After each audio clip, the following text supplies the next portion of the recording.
Good evening to all of you.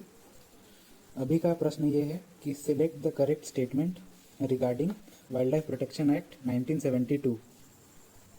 पहला statement कहता है this act is for protection of wild animals and birds only. अब यहाँ पे आप लोग को बहुत ध्यान से इस वर्ड ओनली को देखना चाहिए। आप किसी भी क्वेश्चन में अगर ओनली वर्ड को अगर देखते हैं तो वहाँ पर आपकी सतर्कता बढ़ जानी चाहिए। आपका आंख जो है अच्छे से खोल के एकदम आपको फोकस से पढ़ना है इस ओनली वर्ड को। दूसरा स्टेटमेंट कहता है कि the wildlife crime control bureau has been created under this act. Options है 1 only, 2 only, both of the statement are correct and neither of the statement are correct. तो question के अंदर जाने से पहले हम थोड़ा सा बेसिक्स रिवाइज कर लेते हैं। वाइल्ड लाइफ प्रोटेक्शन एक्ट जो है 1972 में गवर्नमेंट ऑफ इंडिया के थ्रू आया था। बेसिकली ये जो है प्रोटेक्शन है किसका, फ्लोरा और फौना का। इसके लिए ये एक्ट बनाया गया था। फ्लोरा से हमारा तात्पर्य है प्लांट्स और फौना से हम लोग का मतलब है एनिमल्स। तो जितने भी प्लांट्स हैं, एनिमल्स हैं, बर्ड्स हैं, इनके प्रोटेक्शन के लिए ये एक्ट बनाया गया। इस एक्ट को बनाने की ज़रूरत क्यों पड़ गई? क्योंकि जितने भी एनिमल्स थे, प्लांट्स थे, जो भी स्पीशीज़ थे एनिमल प्लांट्स के, उनका जो पॉपुलेशन, उनका नंबर है बहुत ही ड्रास्टिकली घटने लगा, बहुत ही स्टीप इंक्रीज होने लगा। बायोडाइवर्सिटी का लॉस जो है बहुत ही ज़्यादा बढ़ गया। इस वजह से ये एक्ट बनाने की ज़रूरत पड़ गई। इस एक्ट के अंदर 6 शेड्यूल्स आते हैं। पहला शेड्यूल और दूसरा शेड्यूल जो है वो इंडेंजर्ड स्पीशीज़ के लिए है। कहने का मतलब इन दोनों शेड्यूल्स के थ्रू एब्सोल्यूट प्रोटेक्शन मिलता है। तीसरा और चौथा शेड्यूल के अंदर जो भी स्पीशीज़ आएंगे प्लांट्स एनिमल्स के, वो इंडेंजर्ड नहीं होंगे, नॉट इंडेंजर्ड कैटेगरी वाले इन दोनों शेड्यूल के अंदर आते हैं। शेड्यूल 5 के अंदर वो एनिमल्स हैं जिनका हंटिंग अलाउड है। और छठे शेड्यूल यानी 6th शेड्यूल के थ्रू, जो कि लास्ट शेड्यूल है, ऐसे एंडेमिक प्लांट्स आते हैं जिनको प्रोहिबिट किया गया है कल्टीवेट करने के लिए या प्लांटेशन के लिए। इस वाइल्ड लाइफ प्रोटेक्शन एक्ट के through national parks, wild life sanctuaries जो है हमारे कंट्री में इस्टेब्लिश हुआ है। ध्यान देने की बात यह है कि इस एक्ट के आने से पहले बस देश में 5 नेशनल पार्क्स थे।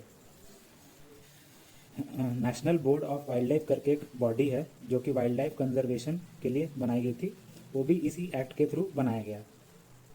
अब ये जो national board of wild life है, जितने भी मैटर्स हैं वाइल्ड लाइफ रिलेटेड या national park related, wild life sanctuary से उसका संबंध हो, ये सब जो है इस बोर्ड का जो है काम है। ये इनके मैटर्स को है जो है इस पर डिसाइड करता है।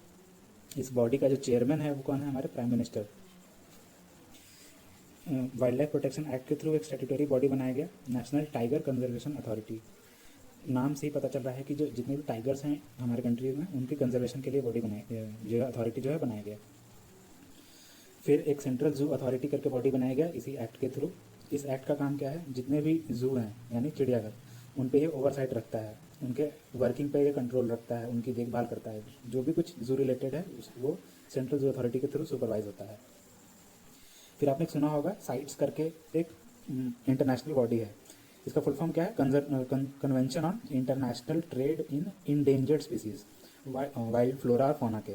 तो इसका जो मेंबर बनने में इस एक्ट ने इंडिया को हेल्प किया।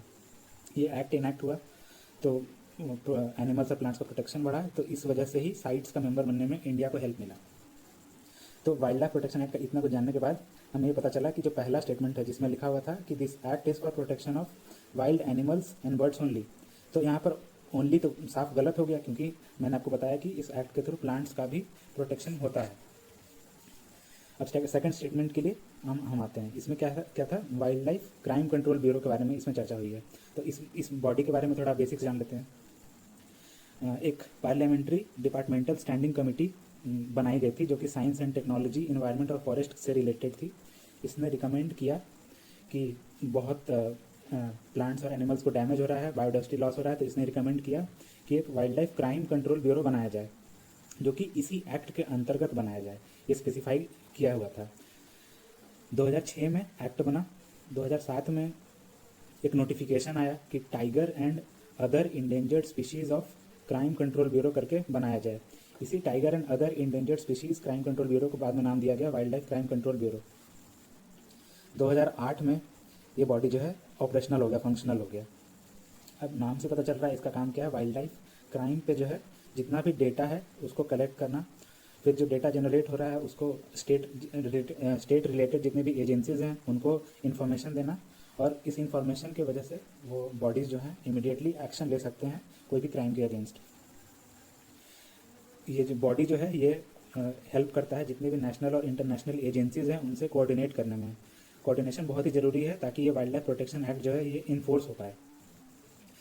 इस wild life crime control bureau का हेड क्वार्टर जो है वो न्यू दिल्ली में है। इसके अलावा बहुत सारी रीजनल और सब रीजनल ऑफिसेज इंडिया में हैं। तो अब हम दूसरे स्टेटमेंट पे आते हैं।